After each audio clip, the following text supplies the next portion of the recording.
Let's talk about the last one. Any big surprises or anything that stood out to you that you were not anticipating after the first trial? I think there were a lot of witnesses that came in that we didn't expect, people that we'd never heard of, testimony we never heard. So because of that, it makes me think the prosecution may have several things up their sleeve in the next trial coming forward. It'll be very interesting to see. I feel like I know so much about this. I'd never heard any of those names. How many witnesses that we had never heard at all? Well, But, so you know, 10 that we'd never heard. 10 or, yeah, 8 to 10 that we had never even, nothing, no record of it, not that we had seen, nothing on the news, nothing in written paper at all. No one mentioned them in court. So, a lot of that was a complete surprise. So, jury selection. We thought it might be really difficult, but it moved rather fast the first time around. Will it be different this time? I do wonder if it'll be different just because Stephen Lawson was such a minor player. I think when people hear the case, they hear Houck, right? That's Brooks Houck. Right? They don't think of the Lawson son and father. So there could be a chance that it could be more difficult. But remember, we did have, I think, 17 of around 35, 38 jurors had heard about the case and seemed to have extensive knowledge. And I think the judge only struck 7. So I do worry, though, for the prosecution, if that case goes up on appeal and that's one of the issues appealed, that there were multiple of those jurors that were still on the jury, that they could become an appeal issue that Stephen Lawson could get his case reversed on. Steve Lawson had just filed for a New acquittal trial or new trial. Yeah, something so like that's that, different yeah. than the appeal. Correct. Okay. Correct. They file those, a lot of attorneys do, to kind of preserve appellate issues. You kind of try to hit everything. A lot of times you miss some. But I am positive that the objections were made on the record during jury selection to say, hey, these other 10 jurors that heard about it, Judge, we've got all these other jurors. Why would you not strike them, even though the judge said no? So I do think there is an appellate issue there. Not whether or not the Court of Appeals rules for them on that, it's another separate issue. So do you think it could be a one-day jury selection again for this trial? It's possible. I was surprised the judge, I thought it would be, hey, if you've heard about it, you're off the case, which is not what the rule is, but a lot of judges are very cautious, especially in a case that's in the media. Obviously, the case was important enough that they moved the venue, right? That being said, I do think there's a lot more publicity regarding specifically Brooks Houck. So maybe they do it in one day still, but it'll be interesting to see what happens with the jury selection. It'll be more interesting to see because I think the defense this time will be prepared going in with legal arguments to say, no, Judge, you got to strike them completely if they've heard about this. Do you anticipate it'll look a lot different having attorneys like Brian Butler, who have been on the case for almost 2 years, than this last time around where we had attorneys who had the case for 8 months? Right. I do think the difference is going to be, as you heard the attorneys for Stephen Lawson said on the record, we have not gone through everything. We have not had time. There are 400,000 pages. We've trying to prep for trial, 200 plus hours of audio video. We have not got through it all. And so I think they were scrambling a lot, unfortunately. And they said that on the record. They told the judge that, like, look, we're still behind. We haven't even got through the case file. And so I do think it will look a lot different in the sense of the attorneys that have been on it now for almost 2 years. That's a long time to have a case, a lot of time to process it, had the discovery, able to review it all, get the video and audio stuff transcribed, review all that. I do think given the fact that they have had essentially 12 to 14 months additional time to prepare is going to make a difference in terms of a lot of the cross-examinations and things like that. Can you explain why Brooks and Joseph are being tried together? I know it has to do with the 410 rule, but it's hard for us to explain this to people at home because I don't fully understand it myself. So right. What is that? What's that rule? And how did it pull Stephen Lawson out to his own trial? When you're dealing with severance, generally defendants are tried together. It's for judicial economy. It's so you don't have to call the same witness twice or 3 times, essentially, potentially, right? And so what happens is if a defendant makes a statement on a case that implicates a co-defendant, okay, the only way you can play that statement are one of 2 ways. Either A, you can play it after that defendant chooses to testify, or B, you sever the case and just play it in that defendant's case, if that makes sense. So essentially, if you and I are charged in a crime, Shay, and I say, hey, I'm going to tell you guys what happened. Shay did it all. I was the driver, or whatever. Okay, something like that. If we were tried together and they tried to play my statement, you could object and say, no. I haven't had a chance to cross-examine Nick. I get to question him.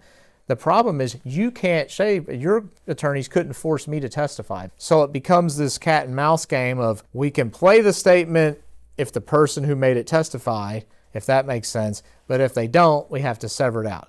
It is complicated. It's not a simple analysis, but that's the best way I could explain it. Essentially, if a defendant tells on, rats on, whatever, however you want to say it, pulls in, essentially implicates is the word I use, that's the legal term, but to simplify it, it'd be basically if they're saying what another co-defendant did. So here, Stephen Lawson saying, hey, Brooks Houck told me X, Y, and Z. Joseph Lawson, my son, told me this. Well, they can't play that statement against Brooks Houck and Joseph Lawson unless Stephen testified. The problem is no one knows Stephen's going to testify, and we didn't know Stephen was testify until literally, Friday morning of trial. I think it was about 10 o'clock in the morning, I think. So could they call him now in this next trial? Could they call him to testify? After sentencing, even if he no longer has a state right not to testify, but he could say, look, we have a Fifth Amendment right in federal court. We potentially have faced federal charges. Now, what those would be, I don't know. Is Stephen Lawson be charged federally? Probably not. But he still has a Fifth Amendment right against self-incrimination, considering he still has exposure in federal court. Okay, so it may not even ultimately matter, because if they don't call him to testify, they can't play those recordings anyways. Correct. So they can't just play Stephen Lawson's, in Joseph Lawson and Brooks Houck's case, they can't play Stephen Lawson's statement. They can't play a statement in court that he made recently at trial. They can't play the statements he made to the police. Why is that? Now, there are exceptions to general rule, but generally they can't because he's not subject to cross-examination by the defense lawyers. Now, the difference is, though, is if Stephen Lawson and his attorneys make a deal with the prosecution and say, tell you what, instead of 17 years, we'll take 10, and they work a deal, we want to call him, now everything becomes fair game. We know Stephen Lawson is pending sentencing, right? His sentencing's way past this next trial date of Joseph Lawson and Brooks Houck. 17 years is a lot of time in prison. And there is no indication the judge is going to deviate from that at all. And so it wouldn't surprise me if maybe a 10-year deal's cut or who knows what, A lot of questions, and I even sent you some of these on this. How does it work when you have two people sitting there at the defendant's table with different sets of attorneys, different charges against them? What will this trial look like? Usually before the trial, the judge will say, hey, defense counsel, did you all make an agreement on who goes first? The prosecution is not going to give separate openings, closings, jury selections for each defendant. They will go collectively. So, what I mean by that is when the prosecutor gives their opening statement, they will talk about both Brooks Houck and Joseph Lawson. When they give their closing argument, actually they will argue two sets of jury instructions, one for Brooks Houck, one for Joseph Lawson. Now that's where the split happens. So the flow will be jury select, and if you're okay with it, I'll go through the whole flow of the trial here. So with two defense lawyers, two defendants, you will have prosecution do their jury selection, defense lawyer 1, defense lawyer 2. Then you'll give an opening with the prosecution, then defense lawyer, whoever chooses to go first, then defense lawyer 2. That same flow will go through all the witnesses. Prosecution asks questions, then one of the attorneys will go, then the other attorney will go. Even when say Brooks Houck calls his own witnesses when it's time to defend his case, his attorney will ask questions, then usually the other defense lawyer will ask any questions, and the prosecutor will ask questions. But closings there's a caveat there. In closing argument, the jury is instructed on the law, and that's the jury instructions. We heard a lot about those. We heard challenges to those with Stephen Lawson. I know Darren and Zach filed, I think, motions regarding that, said, hey, you didn't use ours, you're not using the right ones, you're not using what's called the Cooper instructions, etc. Regardless, the difference here will be Brooks Houck will have a separate set of jury instructions, and Joseph Lawson will have a separate set. And so when the prosecution closes their case and does their closing argument at the end, They will collectively argue, but it will be parsed out. So the jury here, when they go back to decide, they literally will have two sets of instructions completely separate for each defendant. And so they will make their decision, even though the case is presented collectively, they will make their decision independently. For this one, I'd love if you can take us into the mind of the prosecutor on this, continuing to mention Rosemary Houck and Nick Houck, calling them co-conspirators, suspects. We believe that they were involved. There's evidence that they were involved. All of those phrases mentioned in the first trial, but it's likely Rosemary will be there just watching from the gallery, and of course Nick Houck nowhere to be found. Why would there be this continued mention, just leaving everyone to wonder, will there be an arrest? Well, as a prosecutor, you never want a red herring, okay? And you certainly never want the jury to be distracted about issues that don't pertain to why the jury is there. And what I mean by that is the prosecutor doesn't want the jury going back there wondering, did Nick Houck have any involvement in this? Did Rosemary Houck have any involvement in this? Because he wants them to make a decision on the evidence for just Brooks Houck and just Joseph Lawson. Now, flip side of that is defense lawyers, we want every red herring that we can get. If we can release a whole cage of red herrings, we will, right? Because you don't want the jury focused on your client. You want the jury thinking, well, maybe he didn't do it. Maybe this person did it. Maybe that person did it. Maybe that person did it. And to me, Shane Young did an excellent job dispelling anything in the Joseph Lawson trial that was brought up about Rosemary and Nick Houck by saying, yeah, look, we agree. They may be involved. They're co-conspirators here. They're, they could potentially be charged. But that's not why we're here today. We're here to decide, the fate of this individual. So acknowledging it, right, but not going into it. Yeah, because think about this. If the prosecution tried to not acknowledge it or shove it under the rug, it makes the jury go, what else are you hiding? What are you hiding evidence? Are you hiding things? And certainly the prosecutor always wears the white hat. When I was a young prosecutor, I was told that right away. Hey, remember, you're the one that should always be forthcoming, upfront, get it out in the open, the good, the bad, and the ugly. Don't you ever hide evidence. You always get it all out there and acknowledge it in front of a jury and say, look, this does exist. However, bring the jury back to reality and say, this is why we're here. We're not about those issues right now. That may be for a separate day. They may get charged eventually, but that's not what we're here to decide. Okay, so we know how the prosecutor laid out a case against Steve Lawson for conspiracy and tampering with physical evidence. Do you imagine the case against Joseph Lawson is very similar, including a lot of the very same points that we've already heard? Absolutely. I think we're going to see a lot of the same proof against Joseph Lawson. I mean, so much of Stephen Lawson's trial implicated Joseph Lawson. It almost felt like, why is Joseph Lawson not here on trial as well? I mean, you were in there, Shay, but I assume you had the same feeling. It's like, it almost feels like we're trying that case too together. Yeah, I mean, he was mentioned every step of the way. Every step. And a lot of Steve Lawson's involvement, his son was right there by him, or he was picking him up off the road. If I remember it, the cell phone records even tie them together. It's like, I mean, it is so intertwined that I think it will feel like, at least the Joseph Lawson portion will feel like Steve Lawson 2.0. Well, then we have Brooks Houck. He's charged with murder. As far as we know, no murder weapon, no body. Correct. How tough of a job is this going to be for Shane Young, the prosecutor, to get a conviction here? I think that, Shane is a very, very aggressive and intelligent prosecutor. He works very hard. He's diligent. He will have every T crossed and every I dotted.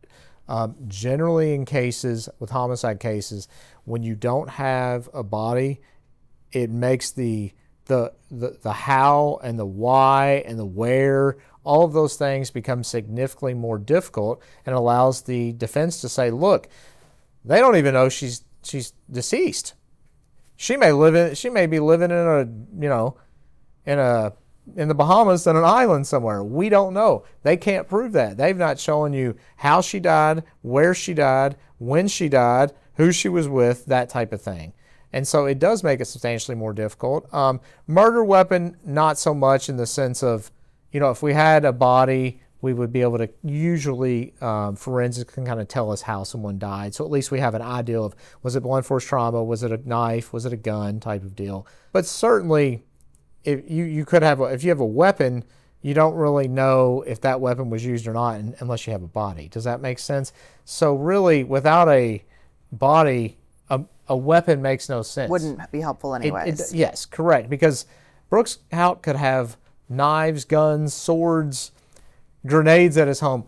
It's irrelevant in the sense of if we don't have a body, we don't know which of those would have been used. Was it rope? Was it strangulation? Was it, drowning? We don't know. Do you think there's a chance that Shane Young does know and will be presenting that at trial? Well, I would have said no a few weeks ago, but given that we had 8 to 10 witnesses we had never heard of who came and testified about tons of things with Stephen Lawson that we had never heard of, I wouldn't be surprised. I mean, I don't think we do have a body here. I don't think there's that. I think we would have probably known that by now, or that would have been mentioned in court, though. In the first trial, you think it would have come up? I think it would have come up at some point. It seems like it would have, but it's difficult to say. But there's certainly going to be a lot of evidence, I think, coming forward that we haven't heard. I mean, as I've said before, the Stephen Lawson was just a slice of the pie. I think we're going to be surprised when we get the whole pie that there's going to be a lot more there. And how important will it be for Shane Young to give jurors a story of how Crystal was killed? Because, at least as far as we know, again, we don't have a body, so we don't have a murder weapon, that type of thing. It will most likely be what's called a circumstantial case. So what I mean by that is, as far as we know, we don't have an eyewitness to the murder, okay? We certainly don't have confessions. We don't have a body or a murder weapon, so there's not physical evidence. So now we're missing the testimony, we're missing the physical evidence. The last type of evidence is circumstantial evidence. And the way that circumstantial cases for the prosecution are the hardest cases to build because you don't have a smoking gun. It is looking at all of the circumstances, putting all of that evidence there, and saying, and the way I had a circumstantial case once I tried as a prosecutor, and the way I phrased it to the jury is, there's 7 billion people in the world, okay? And I said, X, Y, and Z, this knocks it down to 200,000 people. X, Y, and Z, this knocks it down to 10,000 people. Now we have this knocks it down to 10 people. This next piece knocks it down to 2 people, and this final piece means there's only one person who committed this crime.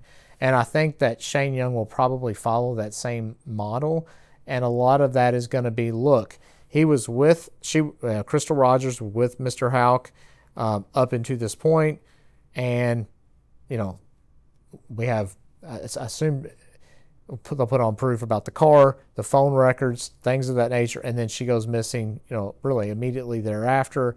I don't know what's in the phone records, but I'm going to surmise and, speculate a little bit that those phone records may show her phone pinging off a cell phone tower right next to his phone, and then suddenly her phone goes dark.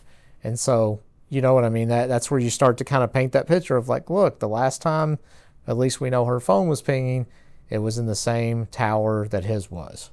And so you kind of start building, and I'm sure there's going to be tons of other evidence that we don't know about, but that's the way you start building a circumstantial case to say, look, I know we don't know how, and we don't know exactly when, and we don't know exactly what happened, but you build the circumstances around it so that you narrow it down so at the end of the day that the juries only have a choice of one potential person could have done this. How does the guilty verdict help Shane Young in this next trial, or does it? I think it gives you as a prosecutor momentum, because if he would have lost that case, it makes you start second guessing everything you're doing on the next case, okay? But the fact that he got a guilty verdict, and not just a guilty verdict, he got 2 things that I think are important here, Shay. Number one, he got a guilty verdict on both charges, not just tampering, but on a conspiracy to commit murder. Secondly, the jury came back relatively fast. I mean, what did they go? I think they went out at noon and they were back at 2:30, 2:45. So this wasn't a case that, the jury was sequestered and sat at a hotel all weekend and they talked and it took 3 or 4 days and they toiled with it. That wasn't the case. I mean, they went in and they had lunch during this time. So, as far as I can tell, my read on the jury is they looked at it and they believed he presented not just a strong case, I would say a very strong case. So having that going forward gives Shane a lot of momentum in going into the next case. And I think the flip side is, I don't want to steal your next question here, but as the defense, you kind of think, ooh, we may be in a little bit of trouble. We got to figure out what went wrong with the defense there that we can fix in our case. If you're Brian Butler and you see this, you might be a little bit more nervous. Absolutely. You're backpedaling some. It is a situation where you see the conviction happen and you see the jury come back so fast on that conviction, you got to be getting a little nervous and saying, okay, what can we do to tighten everything up in our case so that we're prepared, and that any mistakes that were made in the first trial by the defense, that we don't make those same mistakes. So that's a whole nother level. It is. And it's really more stress, because not only do you have all the discovery and you got to prepare, you have this whole other trial that really you got to, I don't want to say memorize, but you got to know what was said, and you got to be prepared to confront those witnesses if they are called to testify again.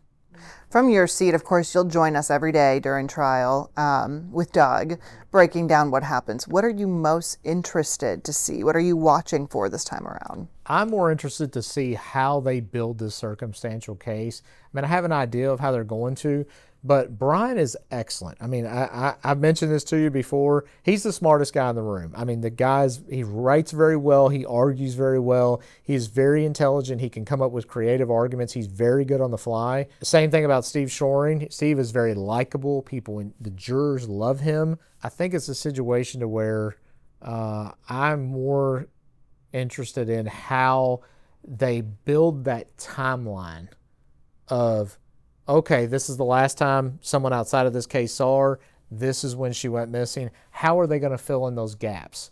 Okay, we can talk about all this other stuff that surrounds the case, but building a timeline is huge in a case. And it's important not just for the prosecution, important for the defense too, because if the prosecution doesn't fill in that timeline, defense is going to poke 100 holes and say, you don't know where she was at this time. They didn't prove it because they didn't even bring it up. And why didn't they? Because they don't know who did this. And so I think that's going to be the most important thing that I'm going to be focused on in this case. That timeline, that circumstantial, what happened that night. Exactly. And we're talking about I'd say maybe a 12-hour, 24-hour timeline here. And certainly, as I know, I beat a dead horse with this, the phone records will be important, but they will fill in a lot of that. And I think that will be, at least give us a structure. But there's ways to combat that, okay? And one of the ways is, look, people leave their phones at home. Right? If my phone's at home right now, I'm not at home. I mean, it doesn't mean I'm there. But again, it's building those circumstances. How often do you have your phone? Well, I normally have mine every day. How often do you leave it home? Well, I rarely do. You think the probability they left it home on this day, or they left it in the truck, or they left it at a job site, and that's where the lawyers really get to lawyer and litigate things like that. Interesting. Okay, what's your guess on how long it takes? I would have said 3 weeks, but given the speed of the last case, I know we have extra lawyers, obviously. They've got really, 3 sets. We've got 3 teams here, right, instead of 2. But Judge Sims seemed to have the turbo button on the last trial, and he was adamant, like, hey, we are pushing forward. We are getting this done.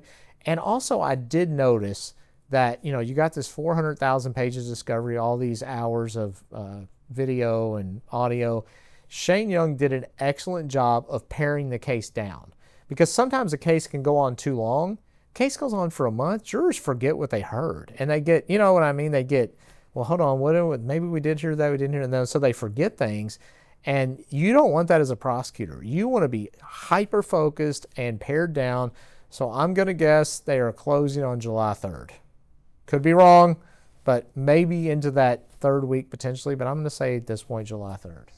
And just based off of what you heard from trial number 1, do you think that 2 convictions are on the way in trial number 2? I don't want to predict that one way or the other, just because I haven't seen the other evidence, because as you know from the first trial, there's a lot we didn't know. When you got 8 to 10 witnesses we've never heard of, and we've been following it for a year or two, and we're surprised by it and kind of like, whoa, who's this person? Who's that person? Who's this person? And they're saying things that are very incriminating.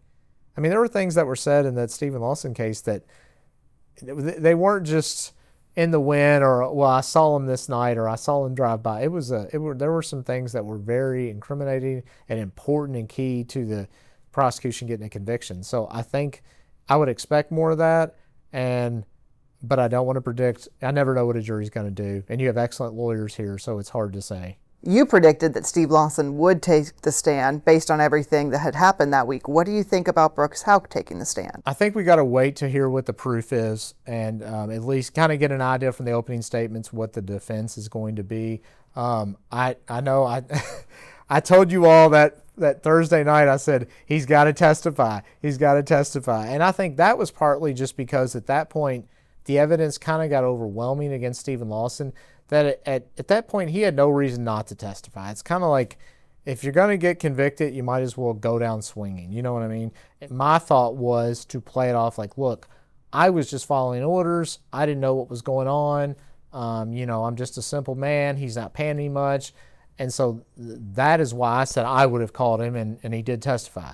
Now, that being said, as to Joseph Lawson and Brooks Houck, I mean, a lot of this stuff is truly a judgment call in the trenches. When I say last minute, I mean the judge is looking at you saying, Mr. Mudd, is your client going to testify? Or, they'll have us approach before they bring the jury. Your client going to testify? I had once literally where the jury was going in and the judge said, all right, members of the jury, we're going to now move on. I said, Judge, can we approach?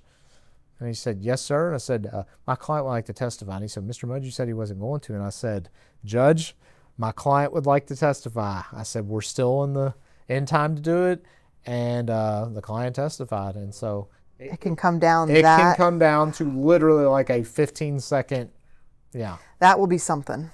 It will be. We'll see. I mean, that would be a big, especially, I think everybody's wanted to hear Brooks Houck on the stand. I mean, Brooks Houck has been quiet since the day she went missing. Yeah. But I mean, in court, no outburst. He's never, you see him talking to his counsel, but nothing nothing yelling in court or trying to represent himself, nothing that, any sort of crazy behavior. So that's, I think, something that, I think that happens, it's going to be all eyes on, that trial watching, especially that if he does testify.